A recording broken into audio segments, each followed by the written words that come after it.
Juan Eladio, ¿qué opinas del papel que juegan los políticos actuales? ¿Representan realmente los intereses del pueblo? No, en absoluto. En absoluto. No hay ningún partido que nos esté representando. Ni uno. No se Además, libra ni uno, ¿no? son organizaciones que deberían ya desaparecer Mm. porque son organizaciones que se les ha pasado su tiempo. Ah. Llegó un tiempo que hacían falta los partidos políticos, pero ahora lo que necesitamos son gestores. Pero gestores sin ideología, no, gestores lo que es.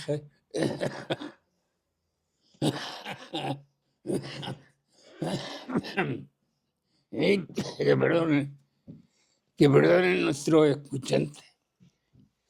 No se preocupe. Yo entiendo que al margen de que siempre los partidos políticos en algunos países han sido responsables, en España, si analizan la historia de España, cada vez que ha habido un conflicto, se han creado y han nacido muchos partidos políticos, cada uno defendiendo sus intereses privados, no generales, a cualquier época que te pongas. Y luego los partidos políticos, como es natural, como todas las cosas, se hacen viejas. Y de hecho los partidos políticos cuando se reúnen no están mirándote ni a ti ni a mí. Están mirando sus votos, sus posibilidades y alcanzar su objetivo, pero del partido, no de los vecinos. Luego, sí, tienen frases muy grandilocuentes que alguien puede picar, porque sabes tú que a nosotros nos mueven mucho los refranes, las grandes frases. Yo no mandé mi barco a luchar contra las tempestades de esas tonterías. O más vale barco sin honra que barco, o sea, los barcos con honra. No lo sé. Entonces resulta una cosa. Ellos no van a ceder. El problema, y además que luego hay una cosa, ellos viven con un lujo principesco. Wow, eso sí, ¿eh? Yo no he visto a ningún político triste ni desanimado por la calle. Para no estarlo. Porque sí. tienen una cartera, un bolsillo. ¿Cómo va a vivir? Va a vivir. Bueno, y después con gastos pagados también. Le pagan un montón de Bueno, cosas. gastos pagados y... Sí, es que eso... Ten en cuenta una cosa, que lo que ellos pueden recaudar por la vía de la legalidad de los votos, el secretario general del partido que sea en una semana ya se lo ha comido. Y el resto son dinero que piden a los bancos, porque fíjate, a nosotros nos destrozaron lo más bonito que tenía España. Y quizás en muchas partes del mundo, que eran las cajas de ahorro. Las cajas de ahorro, sí. y empezaron a decir que si tal, que si hay que rescatarlas, que no sé qué, que no se cuentan. Las cajas de ahorro, que eran entidades que no están para percibir beneficios, pues ellos, donde más cómodos están los políticos, es los bancos. Porque los bancos no ponen ni un duro. La caja de ahorros tampoco, pero la accionista de un banco no pone un duro para hacer un banco. El sistema es reunirse los ricos, por ejemplo, tú y yo, si fuéramos ricos, nos reuníamos, sacábamos la ficha de un banco y pondríamos tú a lo mejor tantos millones y yo tantos millones. Y enseguida se ponga el banco a andar, retirábamos lo nuestro y ya jugábamos con el dinero de la gente, que es como funcionan los bancos. Por eso a los bancos muchas veces no les duele nada, porque el dinero no es ni de ellos, es nuestro. Lo único que les puede fastidiar es que los dividendos sean menores. Pero la caja de ahorros tenía una labor social, lo que pasa es que poco a poco en muchos sitios también se fue enruinando, por decirlo de manera. Había alcaldes que le decían en la caja de ahorros: oye, ¿qué quieres para la fiesta de tu pueblo? Por decirte algo, ¿qué ayuda quieres? Y pues te decía: pues hazme los carteles. Y decía: hombre, eso no viene a cuento, porque yo me refiero si necesitas algo más sustancial para tu pueblo que el cartel. Y así ya eso también se fue decayendo. Luego fomentaron en cierta manera, muy poco, pero la edición de libros. Aquí en España hay muchos misterios, pero además para que vengan las brujas a verlo. O sea, fíjate que antes todas las empresas de Cartagena y de Murcia, las grandes empresas construían casas para sus obreros. Las cajas de ahorros construían casas, ayudaban a las cooperativas y construían casas sociales. Eso ha funcionado de maravilla y de pronto, pues ya no vale.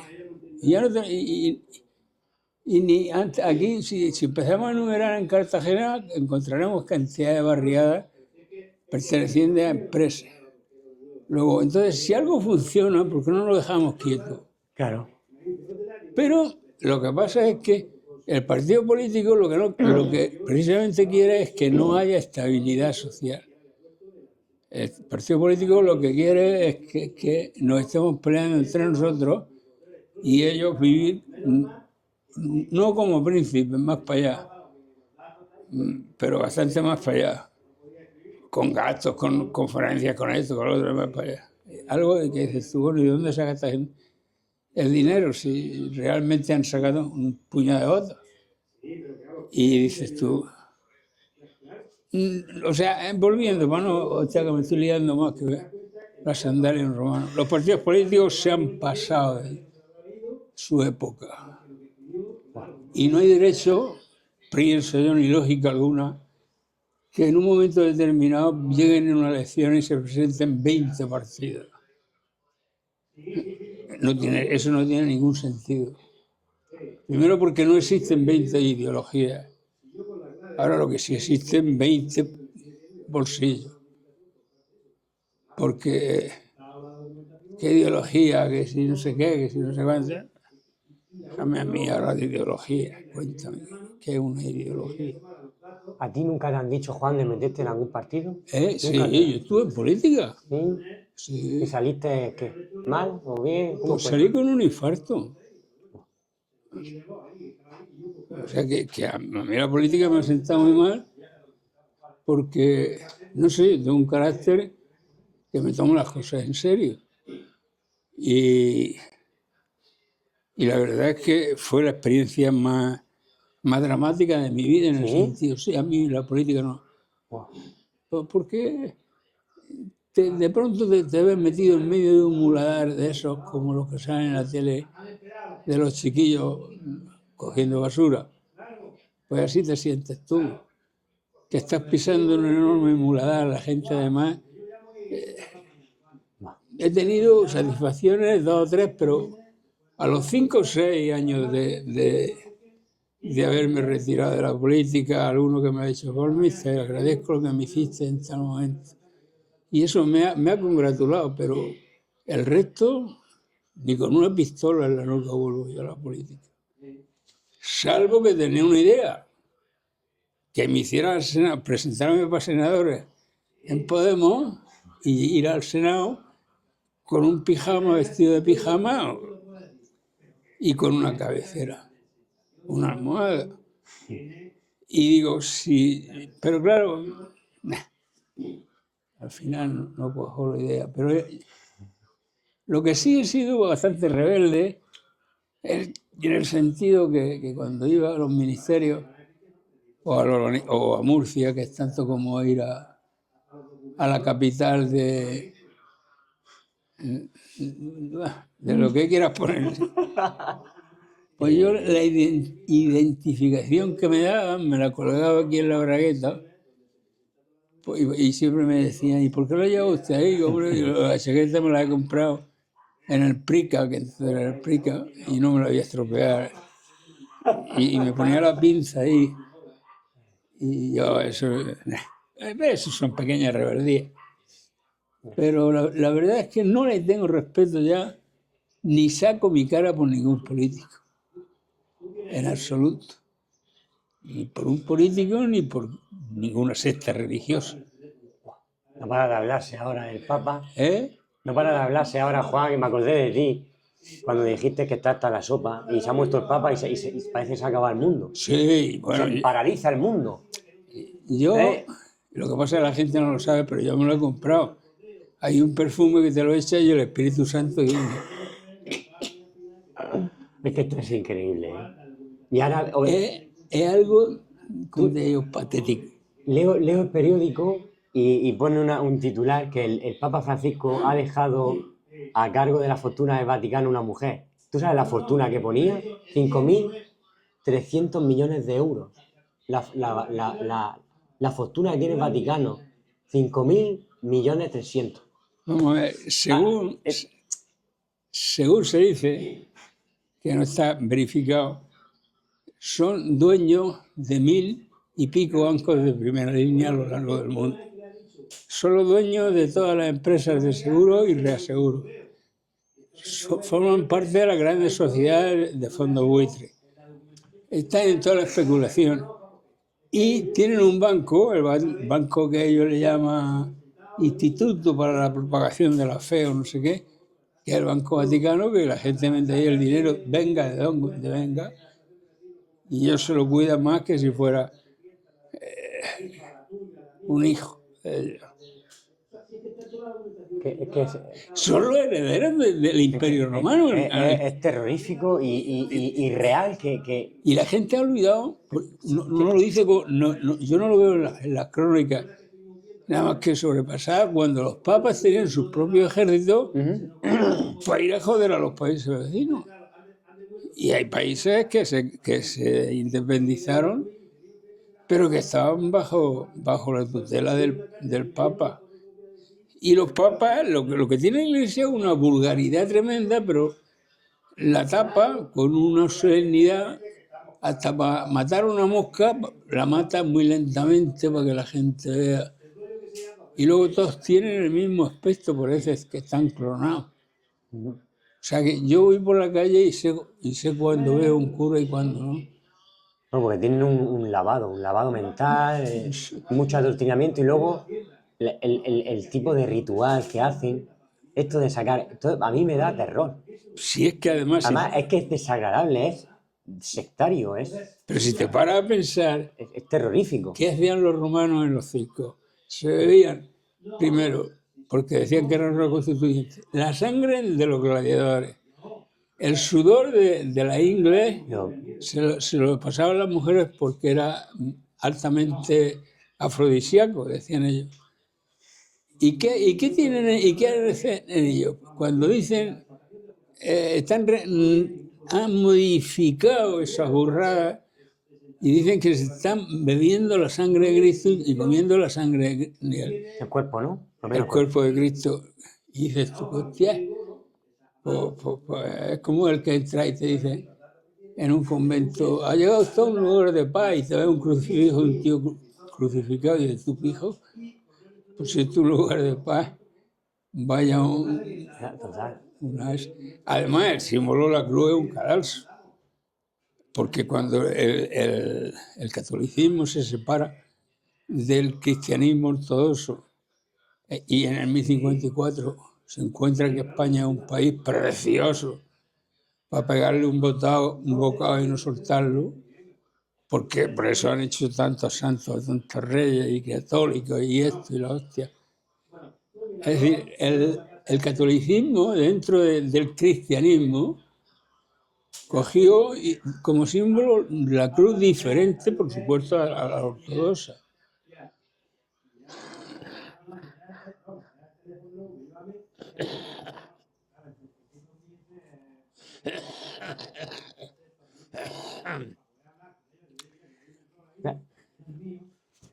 Lo de la cruz es interesante. ¿Eh? Qué interesante eso que estás contando de la cruz, Juan. Hombre, era el cadalso más barato.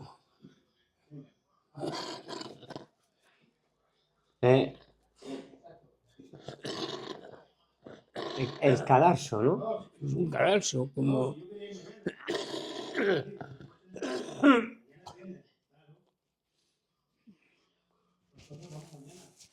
si hubieran cogido como símbolo un nudo de eso de ahorcado. O sea, que no es pacífico ni su representación. Y además, y siempre el predominio ese que dice que cuando va el tío de la cruz delante, todo lo que hay para atrás es de la cruz y todo lo que hay para adelante. ¿Qué te iba a decir, Juan? ¿Qué nos puedes hablar un poquito, tú que eres una persona que sabe historia, de la Guerra Civil Española? De lo que dejó. Vamos a ver. La Guerra Civil Española no la hizo Franco, la hicieron el clero, porque Oh, qué bueno eso. sí, lo que pasa, las plantillas de los militares, ten en cuenta que veníamos de haber perdido cantidad de puestos de trabajo para los militares en las colonias.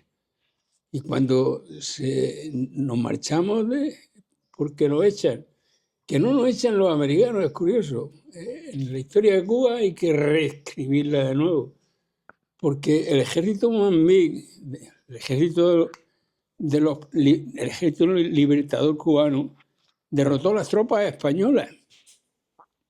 En ningún momento las tropas españolas, y eso que fueron muy villanas y muy salvajes, sobre todo cuando el general mallorquín, el Valeriano Baylor, le dieron el mando allí, que inventó los campos de reconcentración que se llamaban entonces, y mató a mucha gente por hambre. Hizo un genocidio y sin embargo pues está ahí puesto como un militar porque el apellido suena así a castrense, no sé, Sí. no sé. Tiene peso, ¿no? Sí, tiene peso.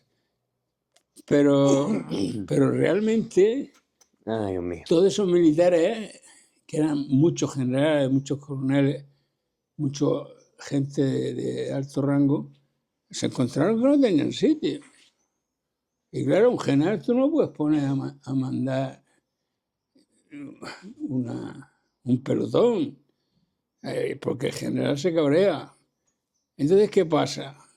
Luego, nosotros no teníamos reservas económicas para hacerle frente a los gastos de tanta gente que como estaba comiendo con nosotros, del pueblo español, que el pueblo español, fíjate, antes era más pueblo que ahora. Aunque era un pueblo inculto e indocumentado y no tenía la información que tenemos ahora, ellos sabían, por ejemplo, que los Borbones no eran buenos para el país y siempre que han podido han salido a la calle en contra de ellos. Los militares tampoco eran buenos para nosotros y ser imperio, pues el ser imperio de España es como tener un imperio de alpargates. O sea, no hicieron absolutamente nada en la metrópoli.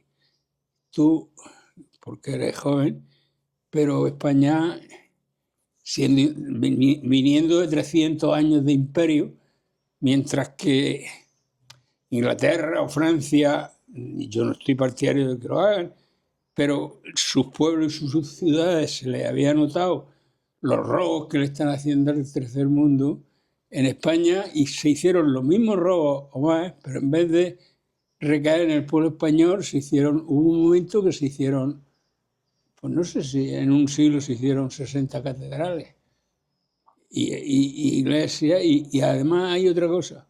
El artículo que hoy ha salido mío en la región de Murcia, hay un tema que es la leyenda, lo he titulado La leyenda roja.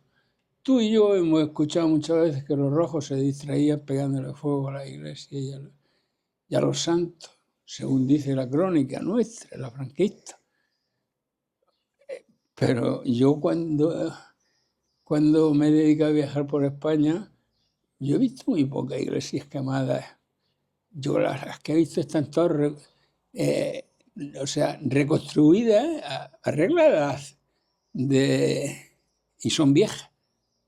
Y dentro, lo que se ha procesionado esta Semana Santa, yo no he ido ni una sola vez, porque tampoco le voy a decir que las está viendo yo las procesiones, pero cuando he pasado para a la casa y estaba mi mujer viéndolas, yo nunca he oído decir, es que esta imagen se tuvo que rehacer porque los rojos le pegaron fuego, ¿no? Todos presumen de que si el estandarte es de hace 200 años, que si la imagen tiene 300, y dices tú, entonces, ¿qué pasa? ¿Que no tenían mixtos los rojos? ¿No sabían encender una cerilla? Que hubieron, sí, pero no en el grado que nos han puesto el tema. Entonces, volviendo a tu pregunta original, tú me has dicho porque el golpe de Estado se hace, lo hace el clero, porque sabe que con la República se le van a acabar todos los privilegios. Todos los privilegios. No, la República no es anticatólica, lo que es antiparasitaria. Entonces, incluso los militares tenían mucho miedo porque ellos querían que todo se quedara porque la patria y la patria la patria.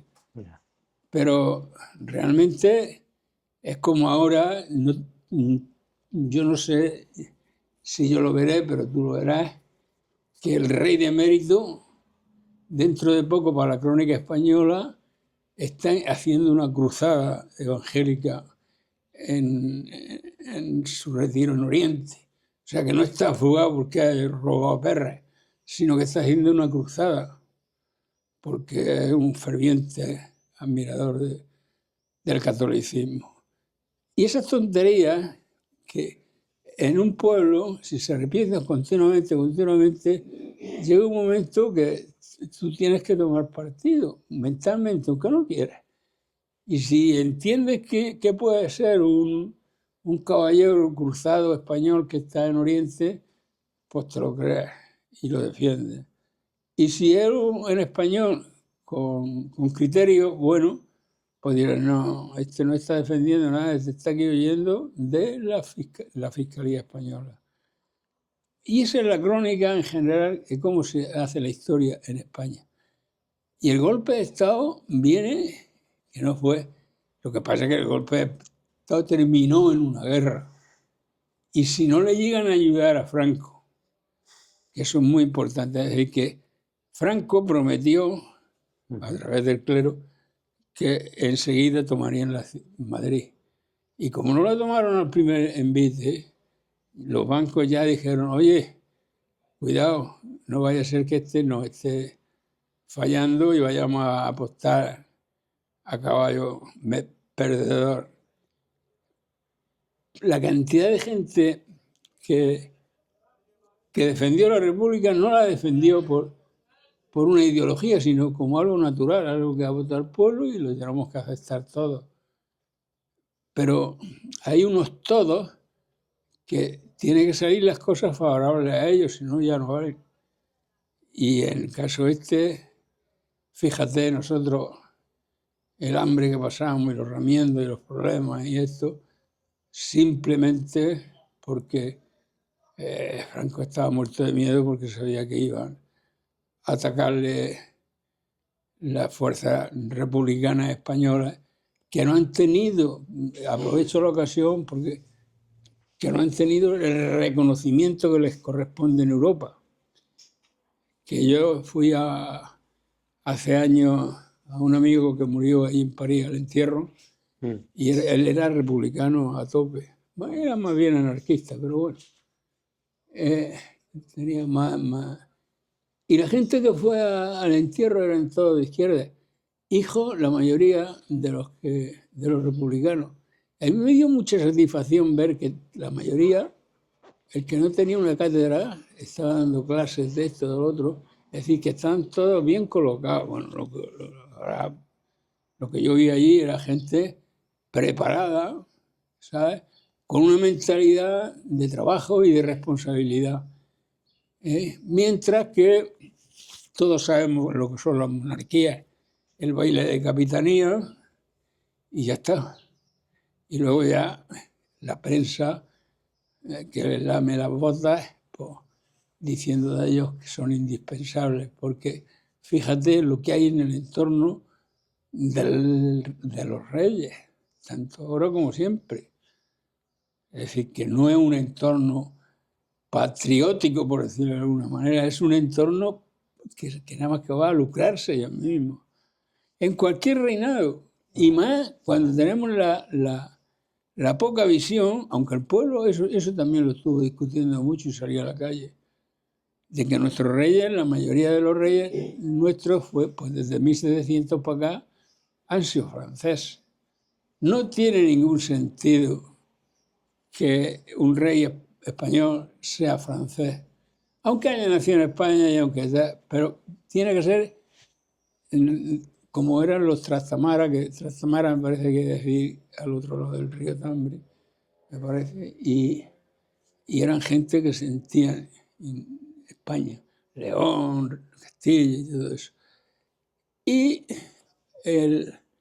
cuando el catolicismo se separa del cristianismo, lo he dicho antes y lo repito ahora, se encuentra con una España muy favorable y lo que fue una lucha religiosa entre cristianos y maometanos se convirtió en una guerra de reconquista. Pero dices tú, ¿reconquista de qué? Para reconquistar antes tienes que poseer. Si no lo tienes, no puedes reconquistarlo, si no es tuyo de antemano.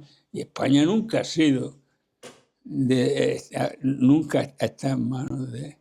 Ahora ya veo yo mucha ciencia, muchos científicos que se están olvidando del tema de los romanos y están empezando a cogerle más sentido al pueblo ibérico que vive aquí, ¿sabes? Porque y el origen nuestro, digan lo que digan, hagan lo que hagan, es un origen de una cultura griega y de hecho, bueno, griega, de aquella parte del Mediterráneo, pero nunca romana. El romano fue un imperio de gente alquilada para la lucha y ya está. Pero no han aportado nada a la civilización nuestra y a la cultura me refiero.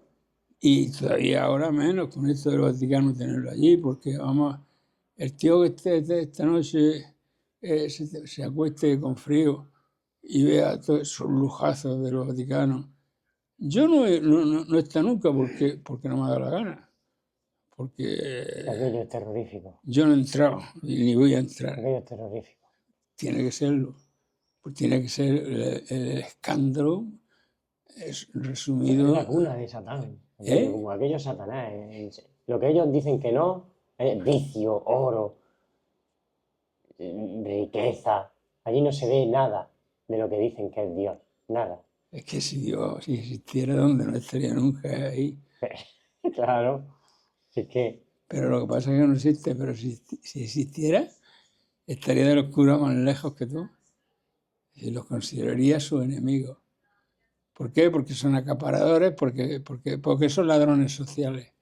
En el sentido de que fíjate aquí con las inmatriculaciones. Y lo que yo no sé, lo mismo que antes te decía, que por qué desapareció esa costumbre de que las empresas hicieran las casas. ¿Por qué los políticos, en cuanto cogen el mando, se les gusta ir detrás de las procesiones? Y cuando un cura o un obispo abre la boca pidiendo algo, se mata. Hace poco, cuando en el obispado de Murcia se quiso reparar, creo que hubo una puya entre tres entidades, tres cajas de ahorro, porque lo querían hacer ellos.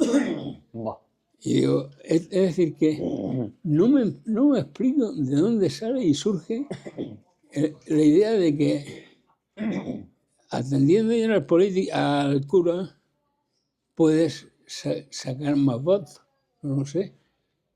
Pero yo no creo que sea tan efectivo ni tan directo.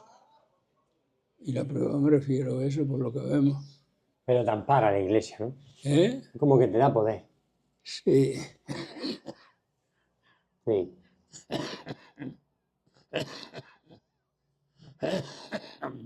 ¿Qué te iba a decir, Juan?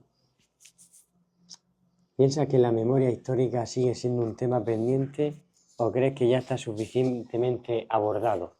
No, lo que necesitamos es cultura histórica. Eso no lo hay. Que es lo que tenemos que tener. Y saber perfectamente de dónde venimos, pero perfectamente, no lo que nos cuentan, sino el que quiera saber quiénes son, tiene que molestarse y estudiar. Y pasar por alto todas las tonterías que nos cuentan, la crónica. Pues la crónica está hecha por el príncipe y por el señorito. Y eso que te digo yo ahora, te he dicho antes, sobre el rey de mérito que pasará de ser un fugado a ser un caballero que está en las cruzadas, eso seguro que ocurrirá porque Hay, no sé, pero yo creo que la religión se ha quedado para el postureo. Para el postureo, porque yo veo gente, alguna vez por la calle, que van vestidos de pingüino y de Manola y tal, y digo, pues este tío en su vida se ha puesto un pingüino de esto, un traje de pingüino, pero el tío lo ves que si la procesión sale a las 8 o las 9, a las 6 ya está paseándose por Cartagena. Además, yo siempre lo he dicho, desde muy pequeñico, que una ciudad mediterránea, con la luz que tiene Cartagena, no puede tener como fiesta la Semana Santa. Tiene que tener fiestas laicas y fiestas populares, no religiosas. Y si ellos tienen esa necesidad de procesionar, las imágenes, oye, las iglesias son grandes porque dentro de la iglesia se tiran dando vueltas 7 horas, que no pasa nada y no molestan a nadie. Pero, ¿por qué lo hacen los signos externos siempre fuera? Para la cámara fotográfica y para el postureo y para que la comadre diga que bien iba fulana o mengana. No son actos religiosos, son actos sociales.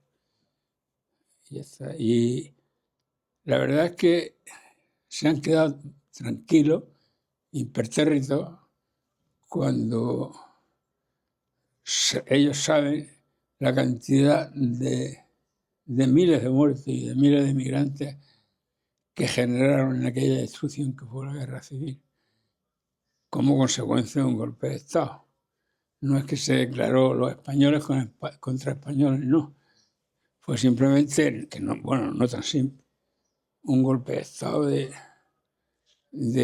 la autoridad, entre comillas, de clero y militares, contra el pueblo español.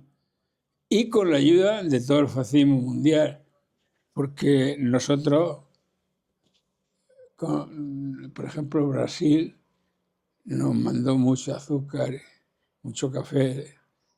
Y es curioso, siempre la crónica te dice que fue de gratis, que las armas que fueran por simpatía o por ideología, que entraron en España y eran fascistas y que las regalaron para que el fascismo triunfara aquí.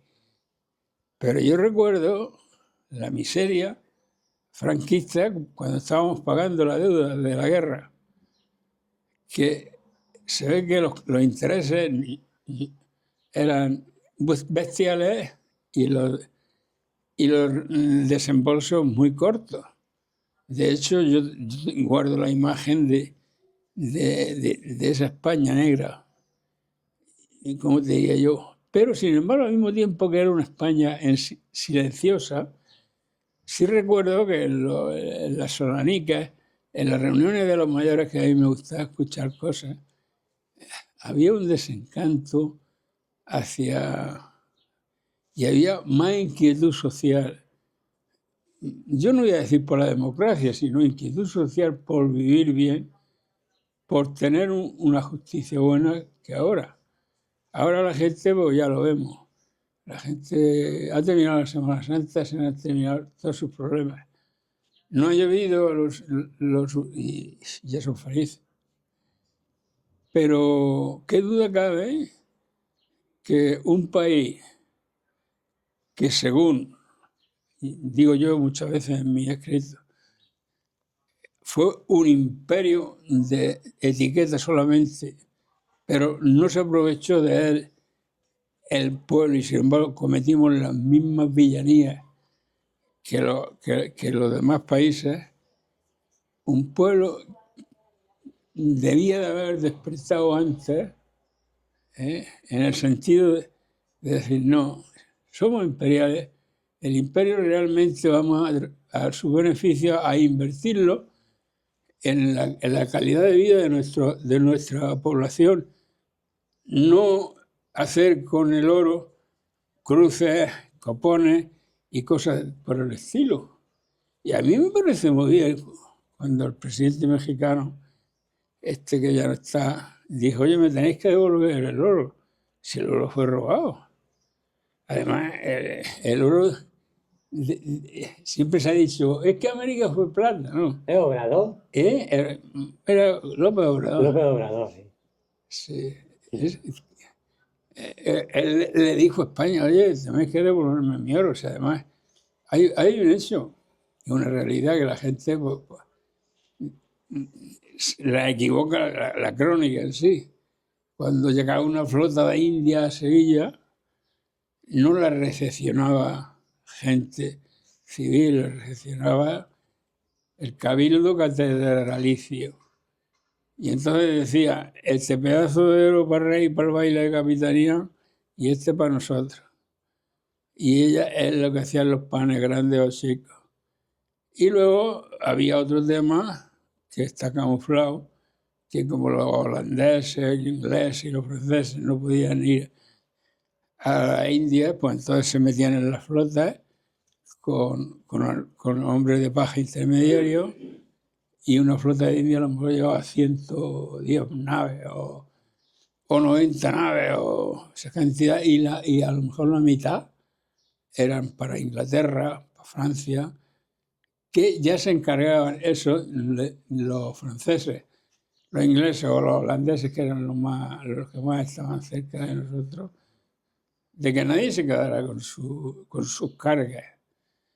Y la verdad es que eso, pues la verdad, está ahí como algo desconocido en la crónica.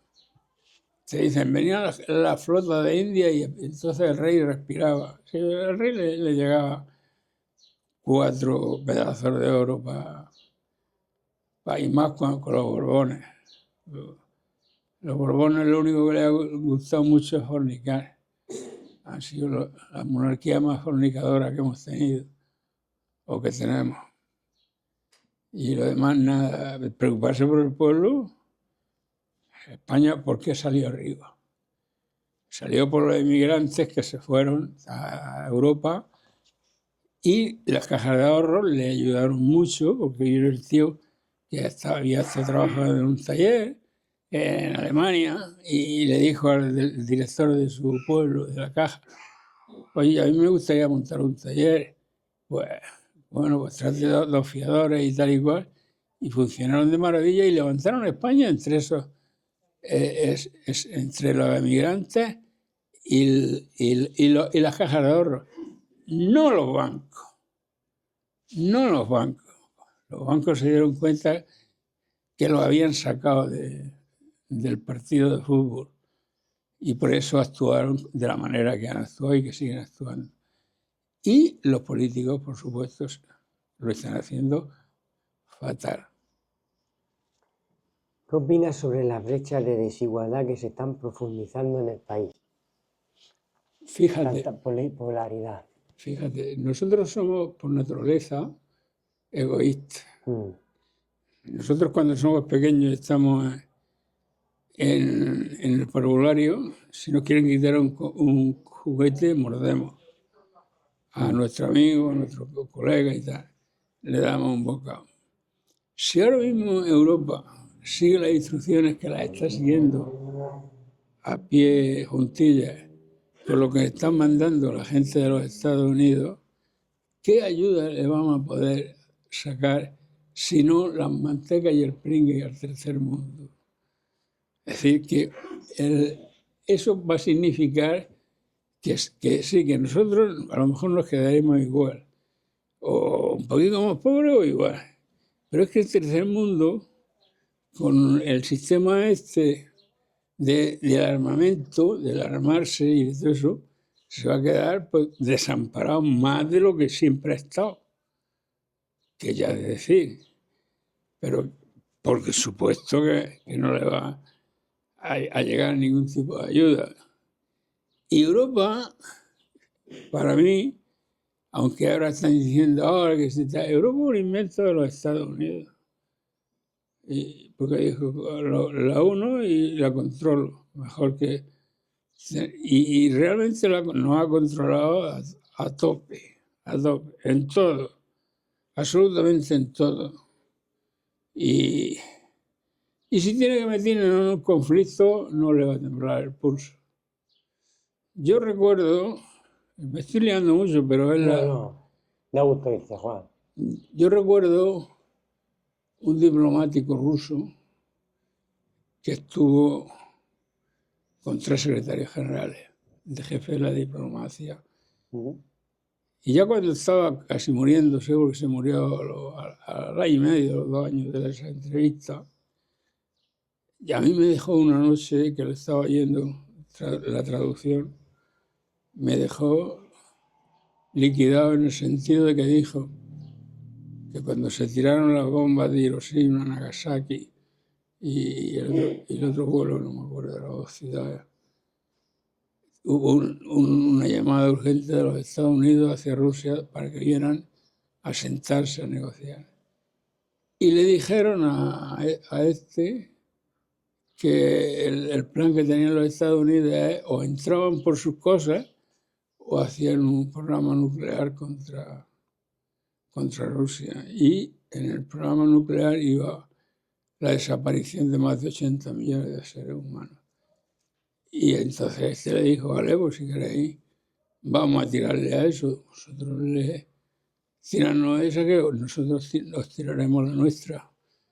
Y entonces los americanos se quedaron acojonados porque no sabían que ellos tenían, los otros tenían su bomba H, que es el mismo sistema pero parecido, pero es más poderosa, más potente la H, la que llamamos la H. Bueno, yo no soy físico ni nada de eso.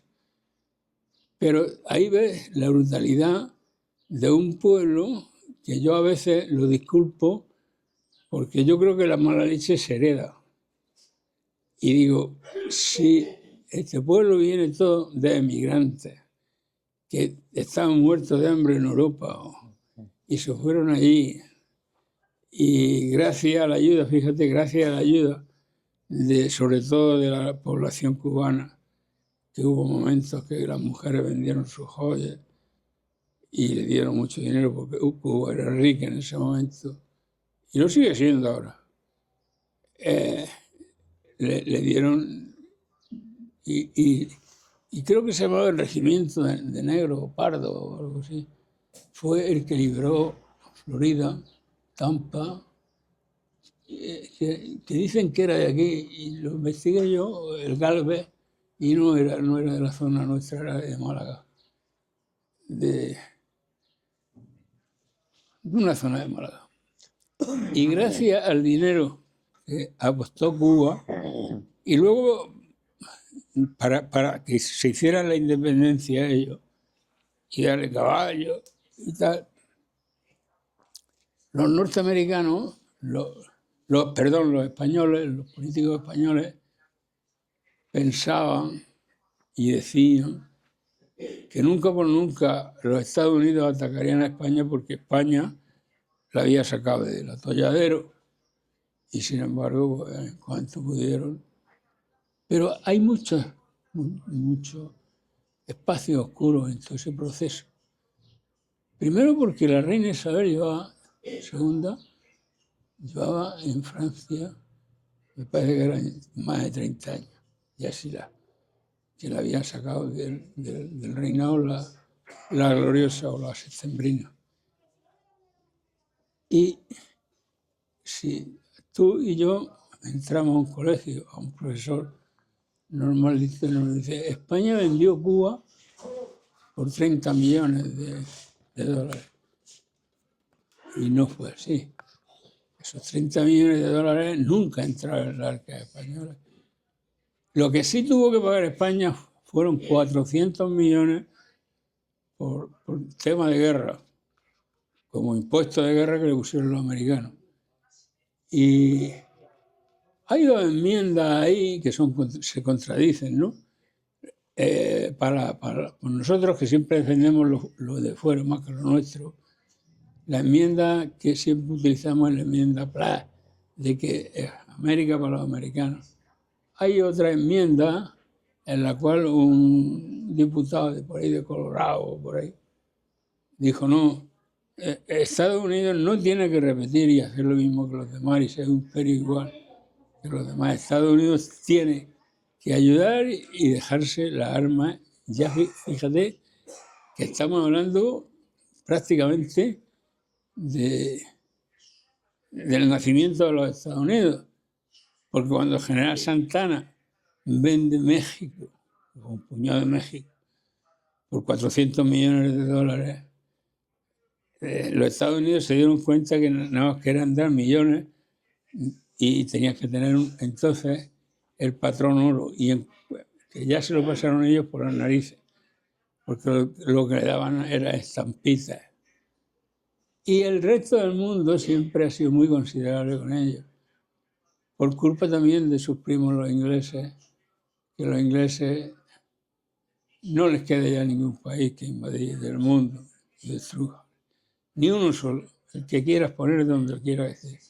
Siempre apareció en inglés y siempre ha habido un minero inglés, bueno, un minero no de minas, sino de jefe. Siempre aparecen ellos. Y los Estados Unidos, yo creo que tampoco les quedará ya ninguno, porque mantienen a todos los caciques, a todos los dictadores, todos los golpes de Estado, todos esos son ellos los que lo organizan. Por eso te digo que yo no entiendo por qué los políticos, no sé, se alinean con toda esa gente, pero inmediatamente. Y yo recuerdo, y tú también te acordarás, de cuando la atlanticidad, el Aznar iba y ponía las piernas encima de una mesa en Estados Unidos, Sí. y había españoles que a lo mejor se erizaban de emoción, pero que yo decía, ¿qué cojones pintamos nosotros? Si nosotros somos la hispanidad, ahí con la atlanticidad. Pero ha funcionado así. ¿Qué te iba a decir, Juan? ¿Qué consecuencias crees que podría tener la consolidación de movimientos de extrema derecha? Fatal. Fatal. Tanto ruido que están haciendo y tanto odio y tanto... La derecha, dentro de los políticos, son los más incultos. Es decir, un partido político de derecha, la mitad a lo mejor sabe leer, la otra mitad todavía está en la cartilla, como decíamos antes. La derecha no está, primero porque está al servicio del señorito, siempre. Siempre. Además, cuando llega la hora de liquidar gente, no les tiembla el pulso. Segundo, que la calidad de vida de los obreros y todo eso no la han dado los patrones, la han tenido que coger con manifestaciones los obreros. Porque siempre la patronal y la derecha se ha opuesto a que cualquier obrero viva decentemente. A ellos sí les encanta a ellos tener sus buenas casas y les gusta mucho enseñarnos a los pobres y mira qué piscina tengo, mira que esto. O sea, pero uno con el paso del tiempo se da cuenta de que esa gente, a nosotros, al pueblo ya no nos beneficia absolutamente para nada. Y esa teoría imbécil de que los ricos no roban es mentira. Los ricos roban porque el dinero, nadie se cansa de acaparar dinero. Y por tanto esa gente sigue robando. ¿Por qué? Porque su código, si existe algún código honorífico, que no creo, de honor me refiero, en la derecha, que no lo creo que exista, ético, esa gente, el robar, el apoderarse de lo tuyo y de lo mío, no les quita el sueño. Luego entonces el problema donde lo podemos tener es en la cantidad de gente que vota sin saber lo que está votando. Está tirándose piedras en su propia cabeza. Y claro, y como te cuentan los medios de comunicación, que si Franco hizo la seguridad social, que si Franco hizo los pantallas, son mentiras. Todo absolutamente una mentira continua.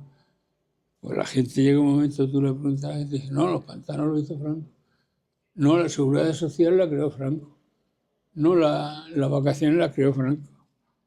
El empuje de España fue tremendo gracias a Franco. Pero eso se dice, sí. ¿Qué? Eso se dice. Claro, se dice. Pero la realidad todos sabemos que fueron los obreros españoles los albañiles y las otras especialidades, los que se fueron sin saber una pizca de idioma y empezaron a formarse laboralmente y luego vinieron aquí y a las entidades de crédito, que eran algo maravilloso, las cajas de ahorro, no me canso de defenderlas. En cuanto entraron los políticos la pudrieron, pero antes de que entraran los políticos, las cajas de ahorro han fomentado el trabajo y el negocio en España mejor que ninguna entidad. Y luego eso, las empresas, yo no sé en qué momento le ha estorbado al sistema que una empresa grande haga casas para sus obreros. Yo siempre hemos visto Ciudad Pegaso, La SEA, La Bazán, haciendo barrio entero para sus empleados. Y ahora dice uno, ¿y por qué ahora no se hace? Sí. ¿Por qué Google, por ejemplo, no hace casas para sus empleados? Cualquier empresa de tecnología moderna. Sí.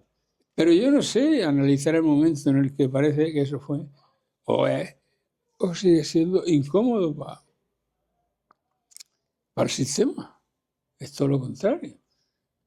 No lo sé si es que la fiscalidad entonces era diferente y permitía hacer eso y ahora no te lo permiten, no lo sé. Y como no lo sé, no puedo opinar. Y tampoco me gustaría entrar a conocer eso porque seguro que me disgustaría mucho. Porque yo he conocido la España pobre y estoy conociendo la España de ahora, que no voy a decir que la España rica, pero por lo menos se ha logrado una cosa. Cuando yo era pequeño, el hijo de un obrero no podía ser médico, ni ingeniero. Fíjate, yo recuerdo en un pueblo que yo vivía que tocaron las campanas porque un zagán terminó la carrera de ingeniero naval. Fíjate lo que significa eso, que un hijo del pueblo había llegado ingeniero naval. Era un hito eso. Es un hito. ¿Sabes? Es increíble, ¿eh? Y luego la gente que no ha vivido el franquismo se cree que es una broma. Se creen que es algo pintoresco, de soldados para arriba, de filas para abajo. Y es que tú sabes lo que significa en el mundo rural de entonces, que no había apenas tractores. La mano de obra que tenía que estar, destruirla en los cuarteles y dejarla parada durante muchos meses, para la gente del campo, la mili fue, como se llamaba, un desastre. Además, la gente no quería ir a la mili. Y algo que, claro, también pasa que por más que hemos buscado, los patrias no la hemos encontrado en ningún lado. La patria hemos encontrado a unos señores que hablan de ella, porque viven de ella. Pero en sí la patria no la hemos encontrado en ningún lado. Yo he visto, por ejemplo, más España o más patria española fuera de España que en España. Fíjate, ¿eh? Sí. ¿Por qué? Porque el emigrante siempre ha tenido un recuerdo más vivo y más nostálgico, y cuando se ha hecho una casa nunca le va a poner la fachada de un francés ni de un inglés, le pondrá una fachada española. Y ya está, y esa es la patria. Nada más. Pero nosotros no la hemos descubierto, ni sabemos dónde está. Han muerto cantidad, millones de gente por Dios y por la patria. Y ni hemos visto a Dios, ni hemos visto a la patria. Y como decía ese que estaba en el campo de concentración, si existe Dios, Él es el que tiene que pedirme perdón a mí de la puta vida que le había dado. Y es verdad. Yo no entiendo cómo, sabiendo la gente, la pobreza que hay en el resto del mundo. Sí, de acuerdo, porque son todos gandules y todo, según dicen ellos, y les gusta ser pobres. Pero es terrible que estemos pensando en comprar armas y desatender las necesidades de lo que nosotros estamos robando. Que figúrate que mala leche no entraría a nosotros si mañana llegara una empresa de Nigeria y se llevara los pinos de la Sierra Espuña. Bueno, no nos gusta. Pues ellos llevan siglos viendo cómo llegan empresas de fuera y se aprovechan de sus bienes raíces. O sea, y se tienen que callar. Y luego hay, para mí, el factor negativo.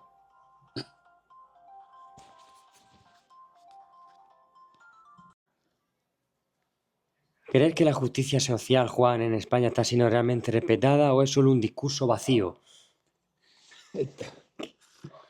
Partiendo de si existe la justicia.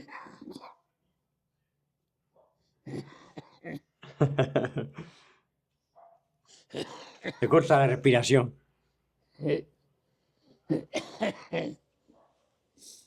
Aquí existe una injusticia social, muy clara, que por supuesto nadie te va a ayudar, ni incluso tu familia en los momentos difíciles. El hombre, lo hemos dicho al principio, es egoísta. Qué duro eso, ¿eh? Sí, pero qué real. Pero qué real. Además, la cosa que más cabrea a un vecino es que a su pariente le caiga la lotería. Y si le cae a otra gente se queda tranquilo, pero le jode mucho que le caiga a su primo o a su tía. Sí. Si a él no le va a tocar un pellizco. Sí, hasta se incomoda que se lo diga y todo. Sí, claro. La justicia social, como a nivel mundial es una patraña inventada, una frase hecha, tenemos muchas frases hechas muy bonitas, pero la injusticia, lo que predomina, es un hecho diferencial que, según dicen los fascistas, es natural ese hecho diferencial, porque según dicen ellos, todos los árboles podían ser pinos, todos los árboles podían ser eucaliptos, y sin embargo unos nacen pinos, otros eucaliptos, y en el género humano le dicen pasa lo mismo, unos nacen ricos, otros nacen pobres, pero es que resulta que los árboles se alimentan de la tierra, pero una vez que están alimentados no se preocupan de otra cosa. Pero en España y en el mundo entero, el hecho de que un hombre sea poderoso, y lo estamos viendo estos días, por desgracia, con una claridad tremenda, al margen de que son despiadados, tienen una chulería encima que no hay quien la soporte. ¿De quién hablas? Estoy hablando de todo ese Estados Unidos que el día que desaparecieran los Estados Unidos llegaría la paz al mundo. Mientras que estén ellos, no va a haber paz.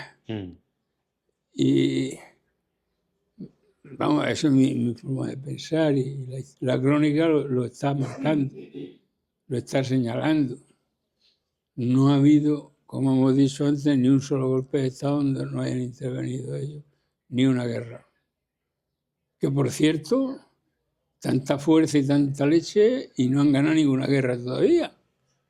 Una guerra seria no la han ganado. Llegan cuando ya ha acabado la guerra, ¿no? No, cuando se han tenido que enfrentar a un ejército más o menos, pues el caso de Vietnam, en Corea, ahora en Irak y todo eso, tuvieron que salir como los gatos con el rabo entre las patas. Y sin embargo siguen insistiendo. ¿Sabes por qué? Porque eso les sirve a ellos para limpiar las calles, para que sus empresas se muevan bien. Pero ese imperio ya no nos debe preocupar porque le queda ya 3 telediarios. ¿El gobierno de América? De América. América ya no tiene vuelta atrás. Van picados, va para abajo. Ya listo. Además que... y si sigue... Pero no creo.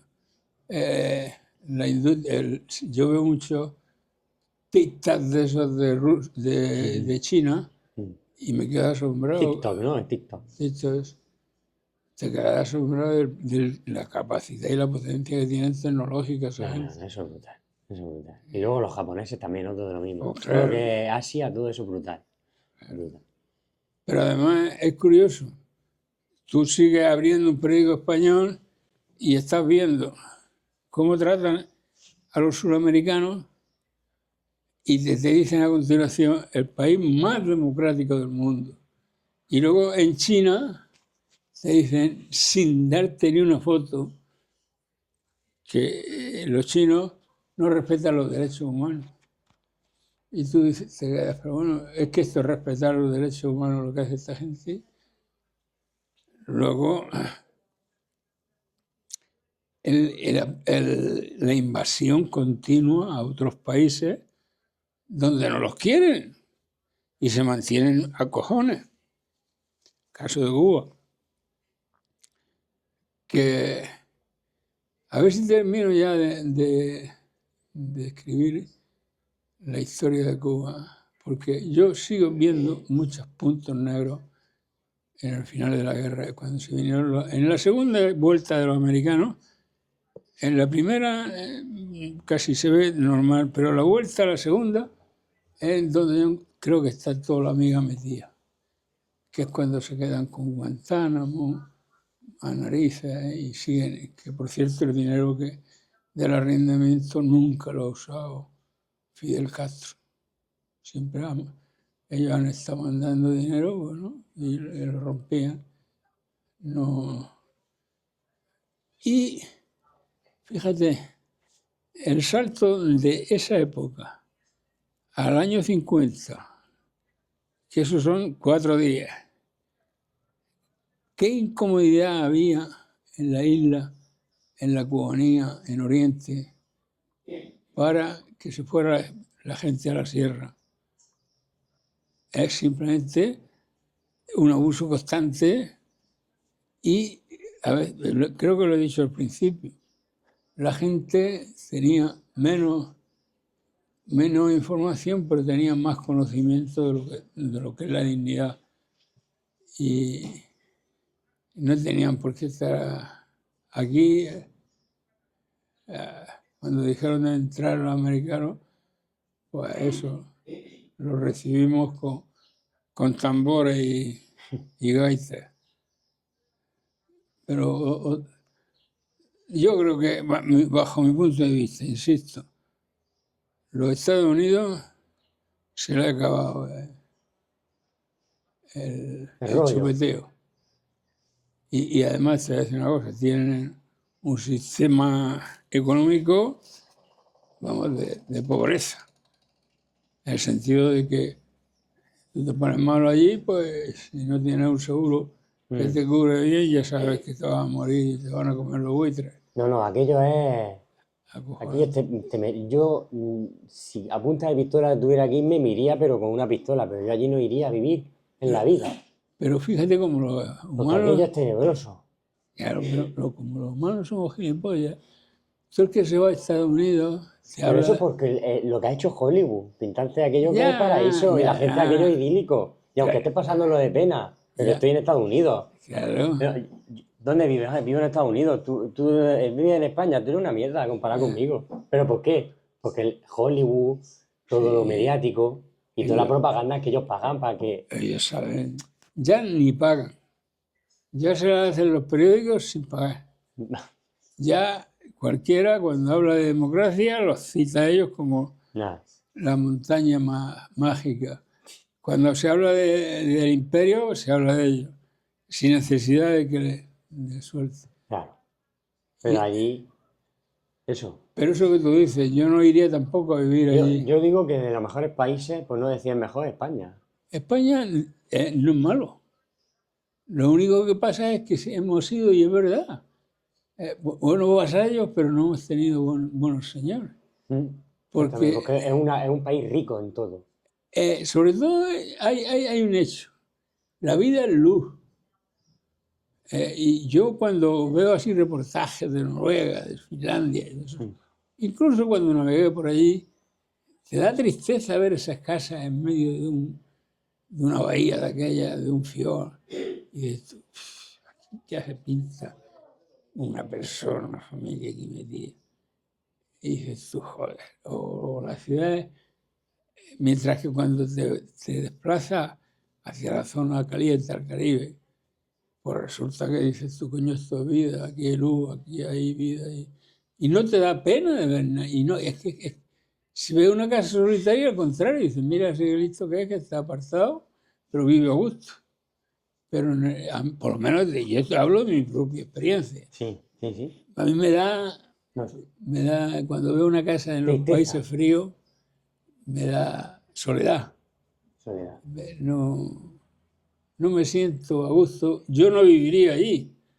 Mientras que si veo una casa solitaria y perdona que siempre hable de Cuba, porque es que un día, hace ya muchos años, Cuba es tu amor. es mi amor, por supuesto.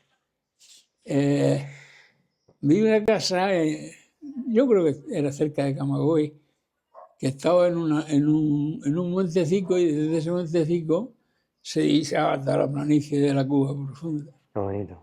Y Qué bonito. le digo al que iba conmigo, un amigo, de chofer en aquellos años, le digo, y esa que ese tío tiene ahí los servicios y para el coche así, pero parado.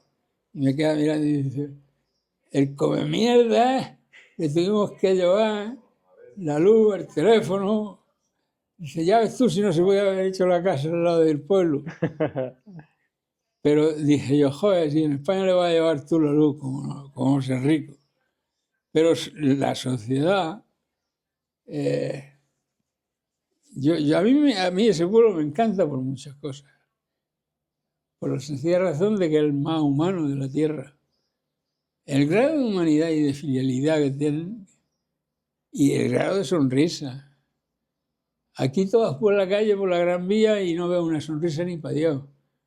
Bueno, veo una sonrisa y se ha caído alguno. Qué duro. Pero allí es la risa de la vida. Yo reconozco que me paso, pero yo soy hombre de calor, de trópico, no soy hombre de frío. En el norte tampoco podría vivir, en el norte de España. No me gusta. Además, yo te lo digo sinceramente y que me perdonen los españoles, yo no veo a España en el norte. Yo de Valencia para arriba no veo a España. De Madrid para abajo veo a España. En Portugal me pasa lo mismo. ¿Sí? Sí. ¿Pero lo dices por la persona? No lo sé. Es decir, que yo... Como que la ves solitaria, ¿no? La zona No, solitaria. que no lo asimilo a que estoy en mi país. Ah, curioso, ¿eh? No lo sé. Pero te vas a la zona esta, la zona andaluza, y sí. Hombre, Andalucía para mí Granada, ¿te gusta? me encanta. Está por encima de... Tiene magia. Sí, hombre, por supuesto, y Cádiz. El gracejo de Cádiz es único.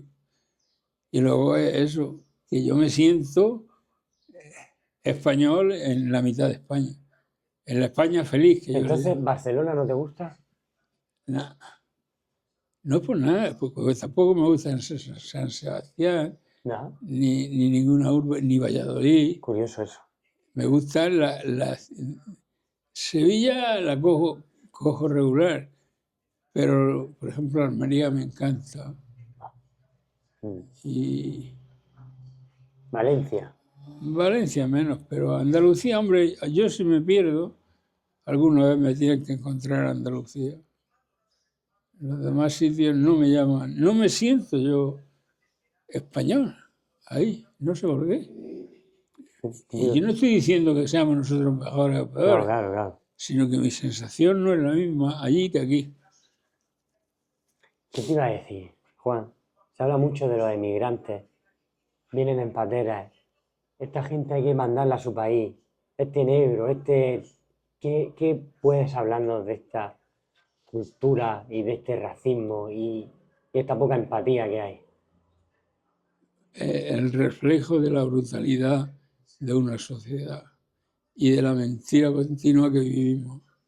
Por la sencilla razón de que otro pueblo no, pero nosotros fuimos emigrantes. Y al margen de que no fuéramos emigrantes, Si nosotros estamos viendo con nuestros ojos que los campos, que los viejos, que las viejas, los cuidan los inmigrantes, ¿por qué tenemos que estar diciendo que se vayan? Es que las vamos a cuidar nosotros. Si el problema que tenemos en Europa y en España es el envejecimiento de una población sin que tenga ayuda, es uno de los grandes problemas que tenemos. Me refiero de que los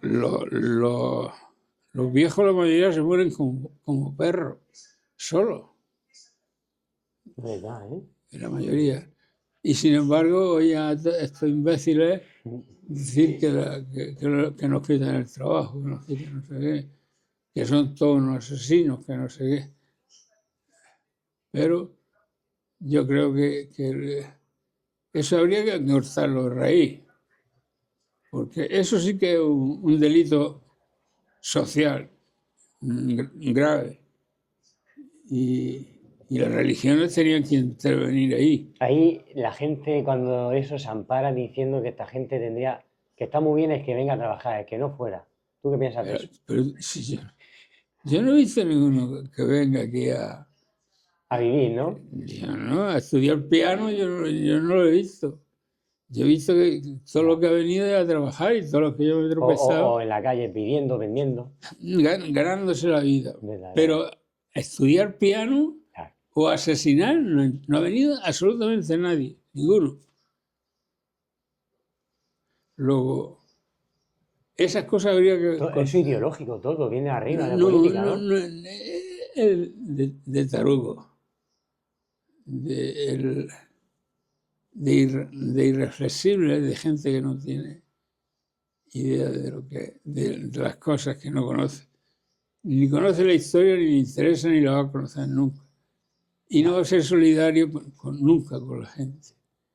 Porque el yo y el yo y el yo y el yo lo tiene muy acentuado.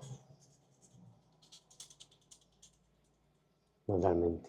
¿Qué te iba a decir, Juan? ¿Crees que la globalización ha sido más beneficiosa o perjudicial para España? La globalización. Y luego también partiendo que hay gente que no la quiere, la Unión Europea, que dicen que es todo un complot, que es todo tapadera. Mira, cuando todos los políticos se ponen de acuerdo en una cosa, hay que tenerles miedo. Es decir, cuando te dijeron o nos pintaron las autonomías que eran formidables, pues yo pensé en los reinos de Taifa. Y dije, sí, España ya tiene la experiencia de haberse dividido en taifas, que son las comunidades. Porque prácticamente de las taifas nacieron las comunidades, los territorios, prácticamente. Si sabemos que no tuvimos ningún resultado positivo y el poderoso Emirato de Córdoba se fue abajo por las taifas, pues entonces un país, yo no digo que cada cual no pueda tener sus costumbres o vista como le salga del carajo, pero las leyes las dicta una cámara única y la ejecuta también un poder único. Por supuesto que a la gente, yo creo que ya no es gente, la gente que habla mal de los inmigrantes, yo creo que ya no entran en la categoría de personas. De tanto egoísmo se han convertido en bestias. Qué bueno eso, qué bueno eso. Porque un inmigrante no se merece. Y más gente, yo he estado por África y ve los bosques, lo que se estaban haciendo. Ahora a lo mejor se ha legislado de otra manera. Pero tú ibas a la Guinea Española, que estaba regida en aquellos momentos por empresas catalanas cortadoras y valencianas de madera, y desde la playa hasta llegar al corte de madera tenías que, a lo mejor estaba como de aquí a Albacete, superado, un polvo que peor que si estuviera en el desierto. Terrorífico. Terrorífico. Sin embargo, cuando iba a las colonias francesas, sobre todo, veía desde su propio barco el corte del bosque. Y entonces, aquellas dos tipos de madera que eran tan usadas aquí, que era el ucola y el upumi, eso es una madera de crecimiento rápido. Tarda 30 años, es Entonces ellos por cada ucola o cada upume que quitaban, plantaban dos. Y de esa manera, cuando llegaban, porque el proceso, 30 años cortando madera, y podían volver al comienzo. Es decir, que prácticamente estaban haciendo un vaivén. Pero España, como siempre hemos sido muy simpáticos, pues los cortes en Guinea, en la zona... Alguna vez hablaremos de Guinea, porque eso, ¿Sí? una parte... ¿Qué nos puedes hablar de ello, Juan? Que allí cometimos genocidio terrible nosotros. Los españoles. Pero terrible. Y siempre la diferencia, la etnia. Pero Guinea Española, yo recuerdo cuando fue Fraga a inaugurar Radio Nacional de España allí, y la verdad es que se cometieron toda clase de abusos y asesinatos. Nosotros no hemos sido nunca buenos, ni hemos sido santos ni parecidos en los sitios que hemos pisado. No ha habido ningún solo país, excepto, fíjate, el que más le costó quitarse de nosotros fue Cuba, que estuvo 31 años de lucha para lograr la independencia. Sin embargo, allí no hubo represalias después de la guerra. Y cuando terminó la guerra, aumentaron los españoles más que nunca, se fueron por millones. Escucha que te he dicho por millones, a la zafra, a comer allí. Y lo lógico es que si has terminado la guerra, el vencedor te diga, pues quédate y muérete de hambre en tu casa. Pues no, lo recogió. Y el mal pago que siempre da España, que se le hemos dado en todos los sitios. Y luego muchas veces hay algunos que me dicen, coño, tú es que tú eres anti-español. Digo, no soy anti-español, soy realista. La realidad. No es que me lo haya inventado yo, se puede ver en cualquier tratado de historia.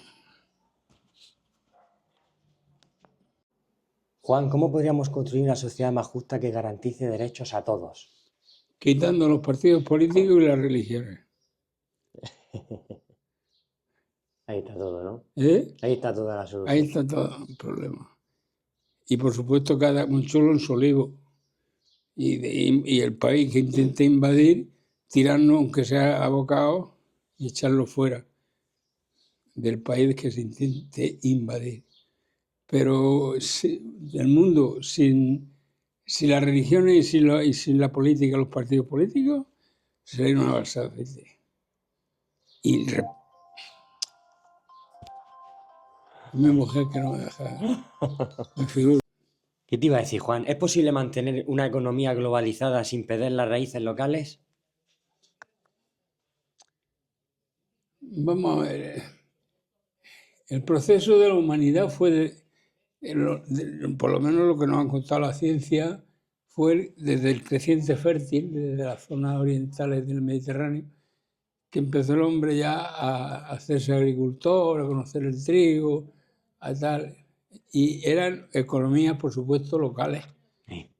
Y el proceso evolutivo de ese creciente fértil fue que los intercambios se fueron aumentando. Lo que no se puede tener el sistema que tenemos nosotros, me refiero a nosotros el mundo entero, de que te voy a poner un ejemplo para que lo entendamos. Senegal producía mejor cebollas, ¿no? Y Holanda también. Y las cebollas de Holanda, cuando se acaban las de Senegal, Holanda las manda sin aranceles de entrada a Senegal. Mientras que al contrario, cuando aquí ya no quedan cebollas, estos las mandan, pero tienen aranceles. Quiere decir que el juego no es igual para todos los países. Unos juegan con el balón redondo y otros tienen que jugar con el balón cuadrado. Y eso es una injusticia comercial. Luego, por otro lado, el comercio se está monopolizando los grandes grupos empresariales, que eso no es bueno. Nosotros ahora aquí en España estamos viviendo un proceso, por ejemplo, doméstico de las grandes almacenes, de las grandes superficies. Cuando las grandes superficies vean que tienen el 80% del mercado, que ya lo tienen, si no lo tienen, le falta poquito, pondrán los precios que les dé la gana. Claro. Y entonces te quedarás sin servicio. Mientras que, en pocas palabras, tenemos el ejemplo del tendero de la esquina. El tendero de la esquina abrió su tienda y se murió económicamente prácticamente igual que cuando la abrió. Es decir, que nunca especuló con los alimentos. ¿Por qué? Porque era consciente de que vivíamos en un mundo de necesidad. Las compañías estas grandes, como de los supermercados, es gente sin alma, gente que nada más que va por el negocio. Y no están integrados en la sociedad de los sitios donde comercian. No hay ninguna integración comercial y social y económica. Mientras el tendero de la esquina compraba a lo mejor los cohetes para la fiesta, para tirarlo, las grandes superficies no hacen absolutamente nada por el colectivo que le está dando de comer. Luego hay otra cosa. Esa gente coge el dinero nuestro, se lo lleva a otro país y lo especula en el mismo día. Lo presta y se convierten en bancos. Yo particularmente no me gusta la grandes superficies, a mí particularmente. Que son muy entretenidas, pues serán, pero a mí no me gusta. El pequeño comercio, ¿no? A mí me gusta la tienda de la esquina, donde llega. Yo te podría decir una anécdota que tuve yo con el área esa de donde está el Carrefour ahora. Estaba yo en Mazarrón viviendo cuando se casó un hijo mío. Bueno, total, que vine aquí a hacer una compra y me compré unas botas. Y cuando llegué a mi casa a ponérmelas a los 3 o 4 días o 10, digo, pijo, pues si no llevan cordoneras. Bueno, pues las dejé y digo, cuando vuelvo a Cartagena al supermercado, pues se lo diré lo de la... Y llego y le digo aquí a una empleada, le digo, mire, hace un no sé qué, cuánto tiempo me llevé unas botas, pero no llevaban cordoneras. Primero ni se disculpó ni leches, no me dijo, se me quedó mirando y lo que me dijo fue, ¿y es que no tiene usted dinero para unas cordoneras? Y digo, no. Digo, además en las botas tienen que llevar cordoneras. Y entonces yo le dije, voy a coger unas cordoneras y me las vais a regalar. Y cogí las cordoneras y pasé por la caja y la chica llamó a seguridad. Y vino seguridad y me dijo que qué jugaba yo. Me acuerdo que mi mujer llevaba un carrillo de 12.000 pesetas o 14.000 pesetas. Y le dije, 3 carrillos. Cogí todos los productos y los tiré a la calle, allí al suelo. Y entonces llegó uno de corbata y me dijo, qué pasaba. Pues le volví a explicar, mira, me pasó esto, con las botas, con las cordoneras. Y dice, hombre, eso no merece tanto ruido. Digo, pues si no merece tanto ruido, porque cojones, no me la... Digo, porque en una zapatería normal, si yo entro y le digo, oye, he visto unos zapatos sin cordoneras, me piden perdón y me la regalan. No es que me la regalan, están obligados a dármela. Y vosotros me habéis puesto pegas como si yo viniera aquí a ganarme la vida vendiendo después yo las cordoneras. En fin, son sociedades sin alma. ¿Y te tuviste que pagar las cordoneras? No, yo no las pagué, no me las llevé. Y ellos tuvieron que recoger las cosas y ponerlas en el carrillo de mi mujer, porque le dije, tú no me pongas la mano. Y me fui para Mazarrón con mis cordoneras. Regalada a cojones. Pero ellos cuando vieron ya, es que le dije, son 12 o 14.000 pesetas, no me acuerdo. Y se las dejé allí tiradas. Y yo me iba. Yo muchas veces he sido muy... Revolucionario. Sí. Y no te creas que yo lloraba mucho esa noche por haberle dejado allí la compra sin traer. Pero es eso. El abuso del rico, del poderoso, con el débil, Claro. es tremendo. Y yo te digo lo que te decía antes. Si nosotros estamos ahí tan tranquilos y nos enteramos que en Sirraspuña viene una empresa a llevarse los pinos al extranjero, armamos la de Dios. Pues eso es lo que es el pan nuestro de cada día para lo que se llama el tercer mundo, que no es el tercer mundo, como decía Perón, es la tercera posición económica.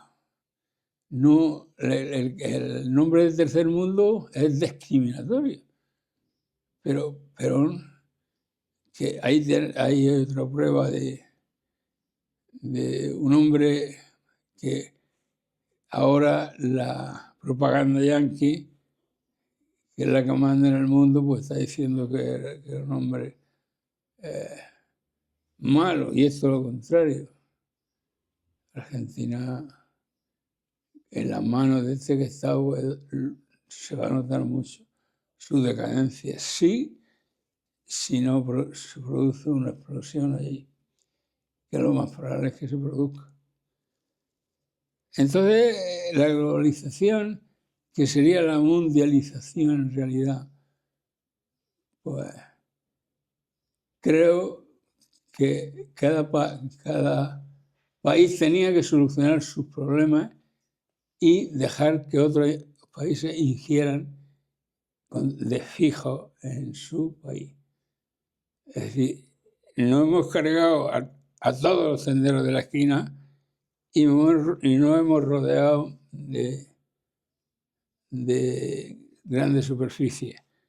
Cuando esa gente entre en los grandes bazares, por ejemplo, en la forma de vida que tiene el mundo islámico de venta, que son los bazares, que si entra en un bazar de esos te va a encontrar con miles de tiendecitas, y te venga una empresa esta y empieza a vender lo mismo más barato, pues lo que está creando es un problema social, no solucionando, aunque baje los precios. Pero está jodiendo a un puñado de miles de personas que tienen su negocio y que comen de eso. No creo en la globalización ni en la mundialización. Yo creo que el proceso evolutivo fue equivocado, lo mismo que ya está la ciencia diciendo que el hombre no evolucionó, se adaptó. Es decir, que el hombre es el resultado de una adaptación muy grande al momento, pero no es un proceso evolutivo que la naturaleza le haya dicho que ahora va a tener los dientes de esta manera o va a tener las orejas de esta manera, sino que el hombre adaptó sin darse cuenta al medio ambiente en el que vivía. Pues esa es la razón de que muchos hijos adoptados tienen la característica de sus padres, que no son padres biológicos, y se parecen, con el tiempo se mimeticen.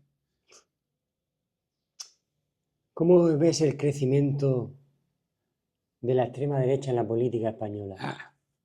No es que se puede dar porque por incultura.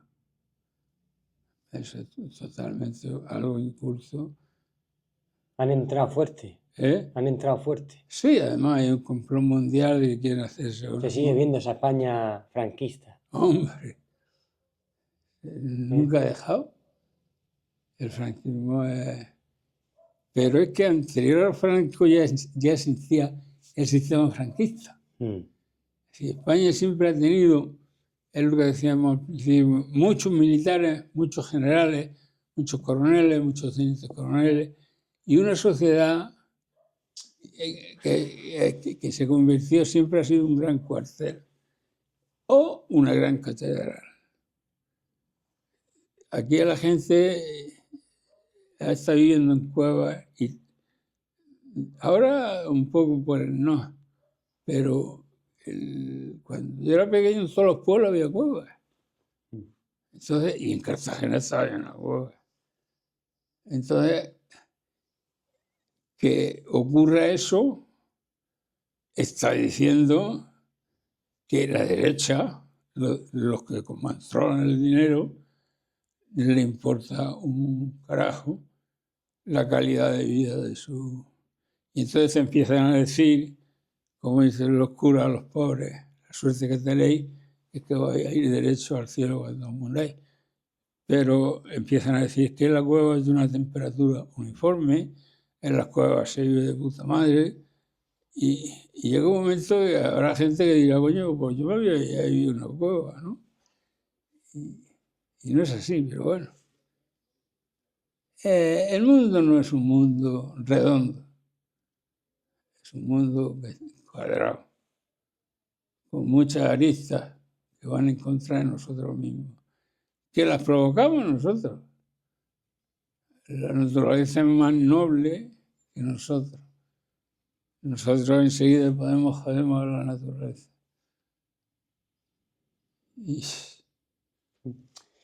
Te hace una preguntita, Juan.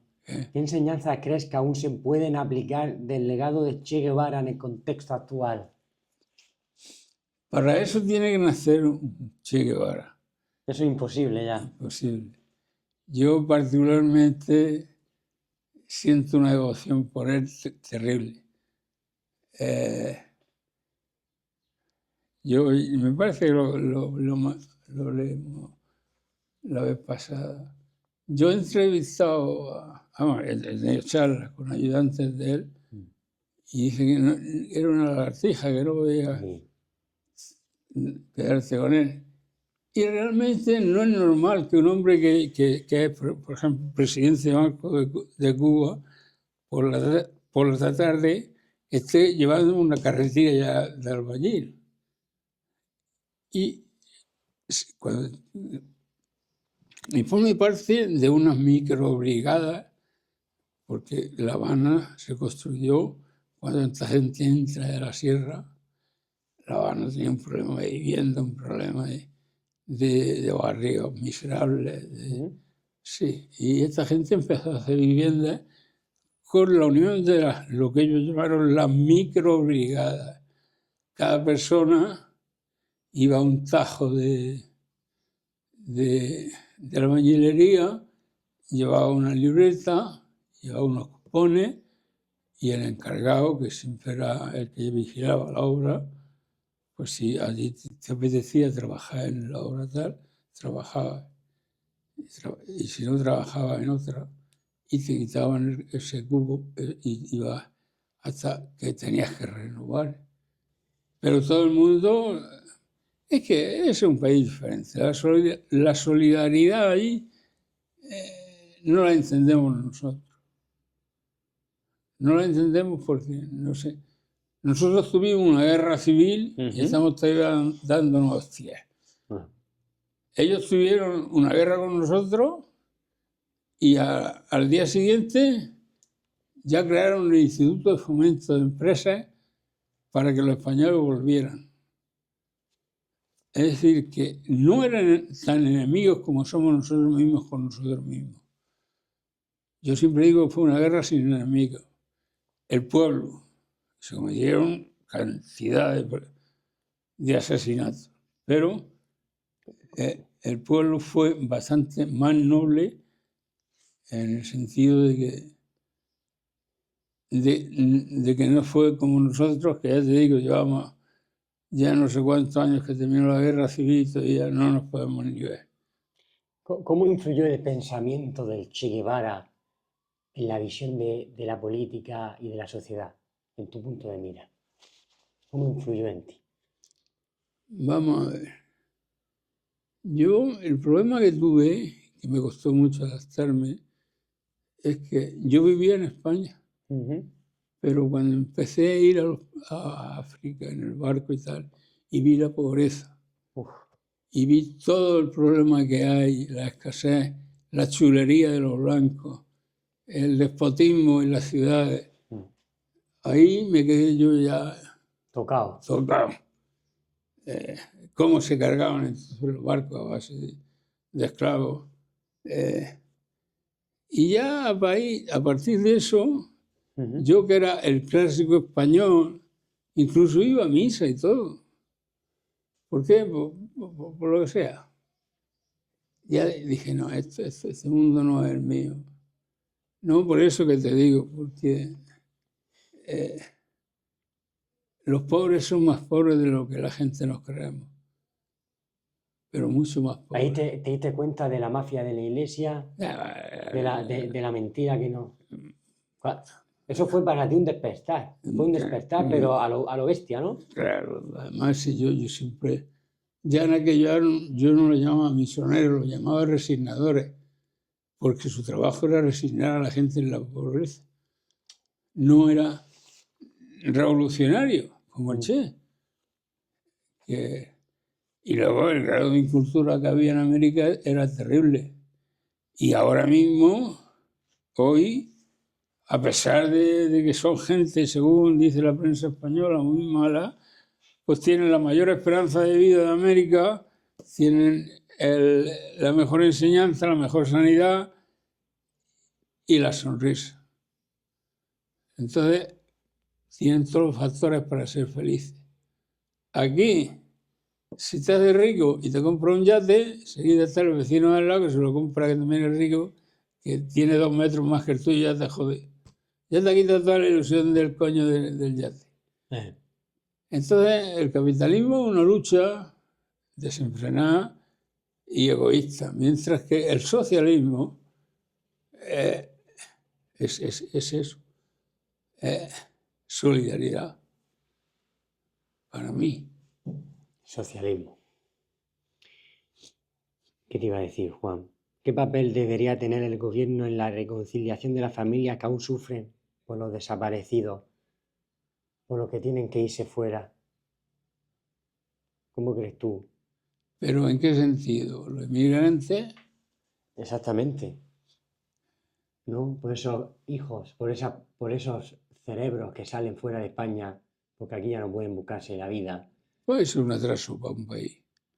Es decir, el país El país que España se está quedando, como dicen, vacía, pero vacía porque la gente se está yendo hombre, por la mala gestión. claro, los malos sueldos, el problema en la vivienda, pero sobre todo los malos sueldos. Y que tú entras a trabajar con un sueldo ahora en una ciudad grande como Barcelona, como Bilbao o como Madrid y no te da aunque trabajes. No. Luego entonces lo que hay que es aumentar los sueldos proporcional a la vida como la tenemos.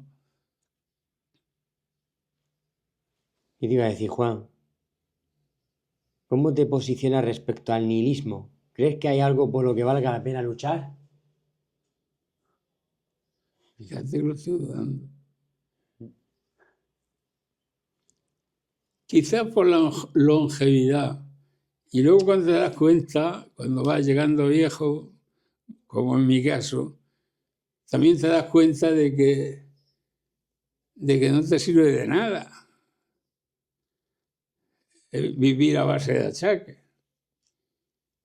Pero, por supuesto, Lo que no hay son estas tonterías que nos cuentan del más allá, ni el más para acá, en absoluto. El burro se muere y la ceba se la puede echar al rabo. No hay más.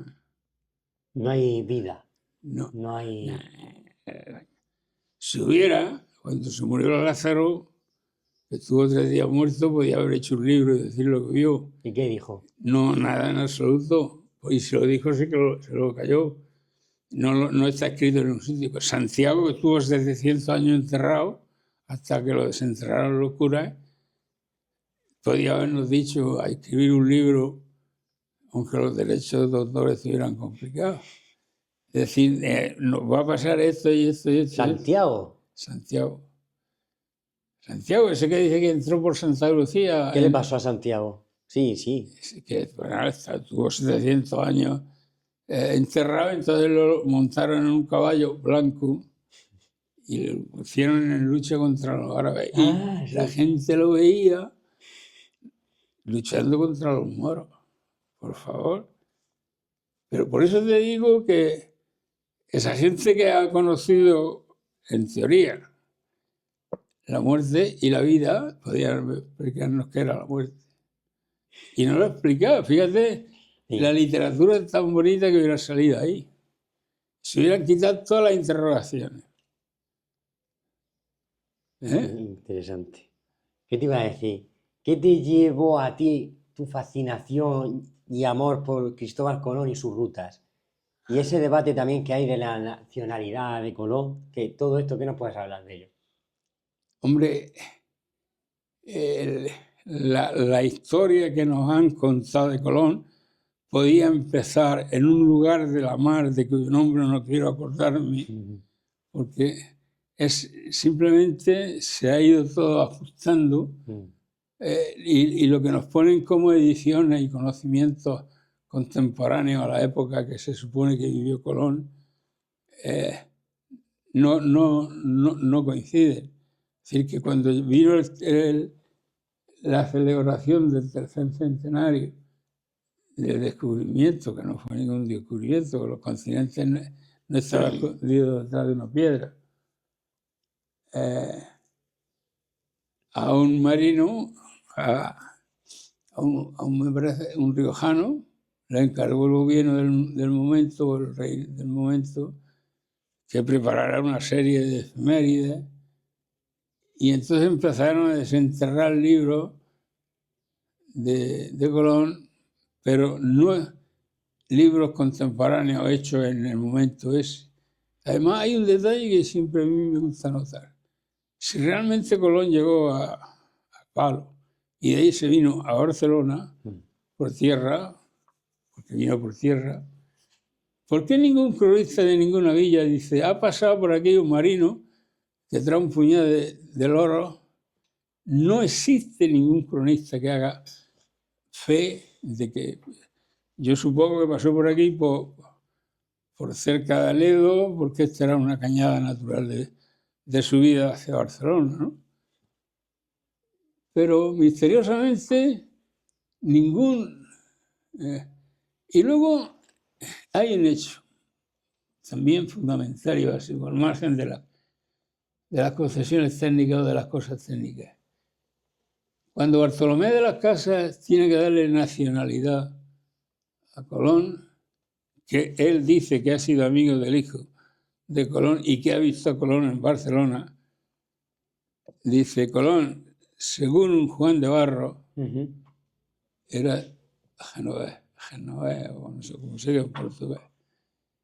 Entonces yo me molesté en aquellos años, que ya te digo, que ya no hago nada de eso, en ir a ver a Portugal todo lo que escribió Juan de Barro sobre las navegaciones de los portugueses. Y lo mismo que te saca, por ejemplo, a Magallanes, como un navegante, y lo saca con el tufo de traidor, y a Díaz de Solís, porque esa gente tuvo que venirse huyendo de Portugal. De Cristóbal Colón lo nombra una vez, Pero ya el banco, el hecho era básico y fundamental, es que eran unas tierras que enseguida dijo el Papa que se le acababa de dar Dios a él. Enseguida. Además, se pusieron a decir que ellos ya sabían de su existencia y que habían aceptado la posesión, ¿sabes? Y para, primero, redimirlo del pecado original. Como si una persona al nacer que no estuviera en la culpa de nacer. Por eso te digo, yo no, ya no creo. Y luego hay otra cosa que tiene que tener la gente en cuenta. Si iban 3 carabelas, la norma de la navegación establece que los días que se pueda se hace todas las tardes lo que se llama el consorcio de pilotos. Quiere decir que una nave en aquellos años le daba su itinerario de navegación, una copia a su compañera, y su compañera le daba también una copia a ellos de la suya, con objeto de que la reunión de los pilotos en esa reunión se pusieran de acuerdo primero de la latitud o la longitud y ver cómo iban las navegaciones. Y como eso no se podía hacer entonces por teléfono, porque no había, pues tenían que reunirse ellos en eso. Y esos itinerarios de navegación también se intercambiaban por si una nave se hundía, que quedara en la otra el itinerario, el rumbo que ha tenido, las incidencias y tal. Entonces resulta que Colón van 3 carabelas y nada más que se habla del diario de Colón. Los itinerarios de navegación de las carabelas, ¿dónde están? Además, es que era ley que me parece que la desarrollaron los Reyes Católicos en Toro, por ahí, en el 1470 y algo, me parece. No quiero recordar. Es decir, nos han estado contando una bola continua y siguen. ¿Y por qué? Porque había mucho dinero en juego, mucho interés en juego y interesaba sobre todo a los banqueros italianos y a los genoveses que Colón fuera de Génova. Porque la propiedad, ya te digo, enseguida se hizo papal. Y se dijo, no, esto es nuestro, no lo dio, porque aquí hay mucha gente que tenemos que redimirlo primero del pecado original y después llevarlo a la verdad de la fe. Por eso te digo que las religiones lo único que hacen es eso, alterar a las sociedades.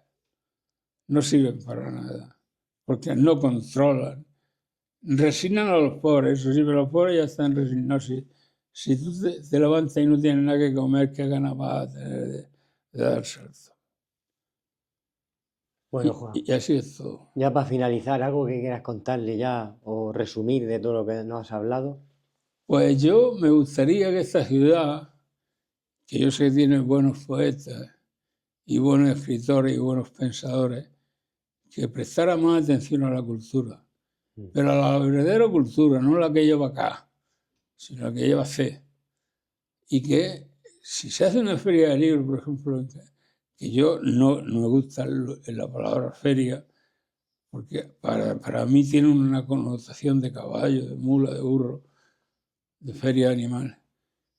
Yo lo que me gustaría es que la gente, yo no digo que todo el mundo tenga que leer poesía o leer, pero que lee, porque la poesía es más dura de leer, en el sentido de que es como la miel, que si te tomas 3 o 4 cucharadas te empalaga. Pero de vez en cuando que tengan en la mesilla un poemario para ver un poquito nomás. Y que los estados mayores, nuestros jefes, se preocupen realmente por la cultura del pueblo. Porque el escritor existe y el lector también, pero entre los dos hay un vacío que lo ocupa el capital privado.